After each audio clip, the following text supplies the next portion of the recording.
Janice invested $12,000 in two funds. One of the funds returned 6% interest and the other 8% interest after 1 year. If the total interest for 1 year was $880, how much did she invest in each fund? So let's let X equal the amount invested in fund number 1, which is the 6% interest, and let's let Y equal the amount invested in fund 2, or the 8% fund. And again, we're going to construct a chart here to help us organize the data. In our chart, let's label our two rows Fund 1 and Fund 2. And we have the APR, or the interest rate. We have the principal, or how much was invested. And then we also have the amount of interest accrued. And recall that simple interest is found by taking principal times rate times time, time always being in years, and in this situation time is 1 year, so we'll be multiplying by 1. We know that Fund 1 is paying an interest rate of 6%. So the interest rate for Fund 1, 6%, 0.06. Fund 2, however, is offering 8% interest.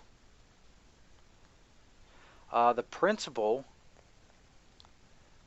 for each, X is how much we're investing in Fund 1, and Y is how much we're investing in Fund 2. And then to get the amount of interest that is accrued, like I said earlier, we're going to be taking principal times rate times time, or times 1. So we're going to simply multiply these two values together to get the amount of interest. So in this case, 0.06x is an expression that captures the amount of interest made with Fund 1, and multiplying these two values together, 0.08y is an expression that captures how much interest is made with Fund 2. Now from this chart, let's try to come up with two equations using two variables to build our system of equations. Well, we know that the total amount of money invested was $12,000. So the amount invested in Fund 1 plus the amount invested in Fund 2 must add up to equal $12,000. Also, we are told in the problem that the total amount of interest after 1 year was $880. Total amount of interest after 1 year, $880. Therefore, the amount of interest, total amount of interest in each fund, the sum of those two added up must equal $880. So 0.06x plus 0.08y must equal $880. So here's the system of equations that we need to solve. And we will use the substitution method. Let's take our top equation and solve it for y, meaning I'm just going to simply subtract x from both sides. Solving top equation for solve it for x, meaning I'm going to subtract y from both sides, we would get 12,000 minus y. Now that I have the top equation solved for x, let's go ahead and substitute 12,000 minus y in for x in our second equation, giving us 0.06x, x is the same as 12,000 minus y, plus 0.08y equals 880. And we'll go ahead and solve this equation for y using the distributive property. 0.06 times 12,000, 720. 0.06 times negative y is a negative 0.06y. We have a positive 0.08y, and we have an 880 on the right hand side.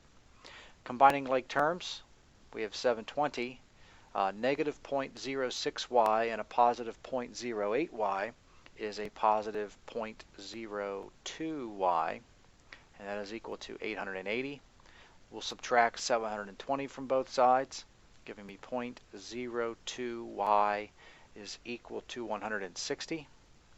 And finally, we will divide both sides by 0.02, giving us y is equal to 8,000.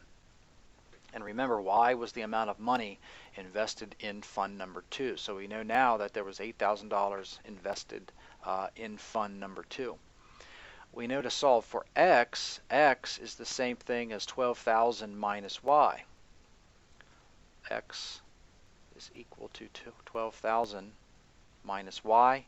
We now have figured out that y is equal to 8,000. So x is equal to 12,000 minus 8,000, which is equal to 4,000. So now we have, and as you can see, the sum of these two is $12,000. So our final answer, we found out that $4,000 was invested at 6%, and $8,000 was invested at 8%.